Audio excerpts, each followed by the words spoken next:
Good evening and welcome to the thorough newspaper analysis for 11th and 12th April 2022. For today, we have Their Right to Work, which has been taken from the Indian Express editorial and has been authored by Rahul Bajaj and Nishita Gupta. Following that, we will have the news update and the legal news segment, which you know are a part of LawSikho's initiative to keep its readers and students updated with the current affairs happening in and around of India. So for the first article today, Their Right to Work, in this case is in light because in the case of Ravinder Kumar Dhariwal and another versus Union of India and others, the Supreme Court decided to institute disciplinary proceedings against the mentally ill CRPF, although remarking that such practice is inherently discriminatory. The SC also held that it will develop a standard of justification for exempting central services from the reservation with disabilities. Now, this judgment is in light because another case is being followed suit in Supreme Court by the name of National Platform for the Rights of the Disabled versus Department of Empowerment for Persons with Disabilities and others. So in this particular case, there's an impute notification that has been issued by Department of Empowerment for Persons with Disabilities and others, which states that IPS, Delhi, Andaman and Nicobar, Lakshadweep, Daman, Diu and Dadra and Nagar Haveli police will be relieved from the 4% mandatory reservation under the RPWD Act. So in the previous case, that is Ravinder Kumar Dhariwal and another, the SC held that whether the government can do so and what are the benefits of doing so, and whether such an act would be discriminatory against people with disabilities. Yes, in order to determine that, the SC will go forward and form a standard of justification for exempting central services from reservation with disabilities. So this notification has been challenged and is being considered legally and constitutionally untenable. This is because on the same day, the department also issued another notification that exempts reservation under RPWD Act for combatant positions in paramilitary forces. Yet the same classification was not made in the impure notification, and the National Platform for the Rights of the Disabled have come and challenged that if the paramilitary forces could be categorized as combatant positions and non-combatant positions. And in the non-combatant positions, the 4% horizontal reservation for our PWD Act could be maintained. Why was the same initiative not taken when the notification which exempts IPS, Delhi, Andaman and Nicobar, Nagar Haveli police and Lakshadweep police was issued? And it has also been challenged that the draft accessibility standards, which were prepared by the Ministry of Home Affairs, aimed at improving the infrastructure to create better workplaces for disabled people. Yet, however, that has not been passed. The impure notification seems to be a colorful exercise to many because at present, the Chief Commissioner for the Persons with Disabilities is not present. The previous person who held the chair of the Chief Commissioner has retired and no further appointment has been done. It is the Secretary of the Department of Empowerment for Persons with Disabilities and others who holds the particular chair right now. However, in a ray of hope, the Apex Court allowed the candidates who cleared the civil services mains exams to apply for positions in IPS, IRPFS, and DAN IPS. So if the Supreme Court wishes to go forward and create a framework based on which such decisions can be taken, this would be the ideal time for the SC to come forward and rule for the disabled community, proving another time that they are not a monolithic one. So for the news updates today, we have number one, all adults to get precautionary jab. The Health Ministry has announced that the precautionary third dose of COVID vaccine for all adults will now be available from Sunday, 10th April. The COVID-19 precautionary third dose from the 18 plus population will be given in private vaccination centers. However, the same will be only given to people who have completed 39 weeks or 9 months period after the second dose. Secondly, government nod to supply fortified rice via PDS.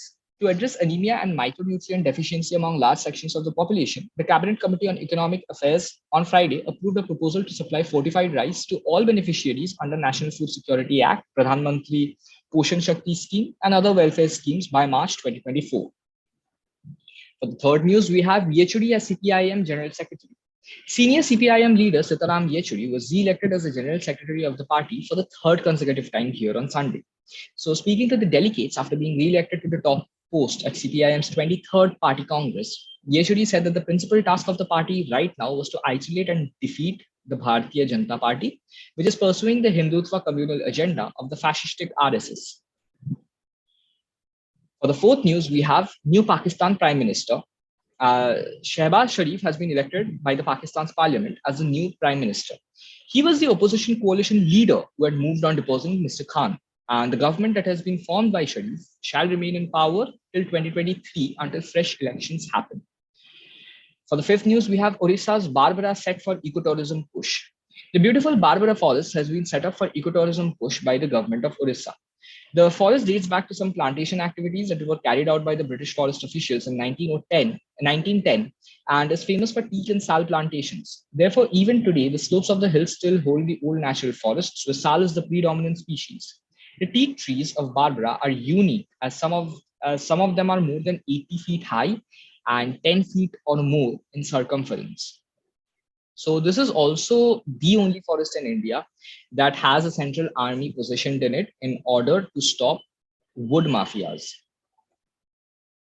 For the sixth news today, we have NITI Aayog puts out Energy and Climate Index list. NITI Aayog's first State Energy and Climate Index was published on Monday. Among the small states, Goa, Tripura, and Manipur are the top performers, while Meghalaya, Nagaland, and Arunachal Pradesh are the bottom three states.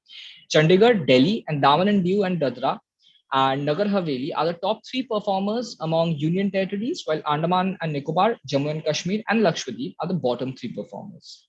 For the 7 news today, we have manufacturing of iPhone 13 begins in India. The US-based tech megalith Apple has begun manufacturing iPhone 13 in India in keeping with India's vision as a manufacturing powerhouse. Apple will be manufacturing the latest iPhone 13 in India at Foxconn's plant in Sriperumbudur near Chennai. Apple manufactures iPhone 13, iPhone 12, and iPhone 11 locally, but none of the Pro models are manufactured domestically. For the legal news today, we have number one, Mullaperiyar Dam. Supreme Court allows Supervisory Committee to operate on till coming into force of National Dam Safety Authority. The Mullaperiyar Dam dispute between the states of Kerala and Tamil Nadu has rolled over to the apex court, where it was held at the Supervisory Committee that was established in 2014 by the SC for the safety arrangements of this dam should continue its operations until the National Dam Safety Authority, which was deemed to have formed under Dam Safety Act 2021, actually comes into force. And the same has been held in the case of Dr. Joe Joseph and others versus the state of Tamil Nadu and others. For the second news today, we have foreign contributions can influence national polity. Government can thus completely prohibit acceptance of foreign aid, holds SC. The Supreme Court held that the 2020 amendments to the Foreign Contribution Regulation Act and held that the acceptance of foreign aid undermines the constitutional morality of a nation. The court thus compared the foreign aid with a gratifying intoxicant. And the same was held in the case of Noel Harper and others versus the UOI. For third news today, we have section 366 IPC would only be attracted only when there is a forceful compulsion of marriage. The SC held that an offence under section 366 of IPC would only be attracted if there was a forceful compulsion of marriage by kidnapping or inducing.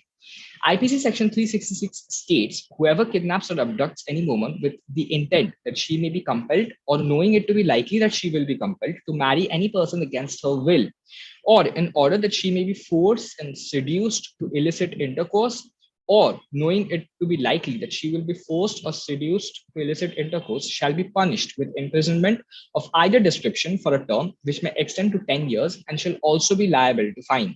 And the same has been held in the case of Mafatlal versus the state of Rajasthan. For the fourth and last news today, we have depth of penetration is immaterial in offences of rape, held Allahabad High Court. In the sorry case of rape of an 8-year-old child, the Allahabad High Court denied bail to the accused and stated that the contention that they had raised at the depth of penetration, the contention was immaterial. And the same has been held in the case of Chandra Prakash Sharma versus the state of UP and another. So this was all for today. For free study materials and TNA PDF slides, please join our Telegram channel by scanning this QR code at Law Test Prep. You can also join our Instagram channels, LawSikho.judiciary, LawSikho CLAT Prep, and UGC net_LawSikho. You can also visit www.lawsikho.com for any further information, and the link is given in the description. Thank you.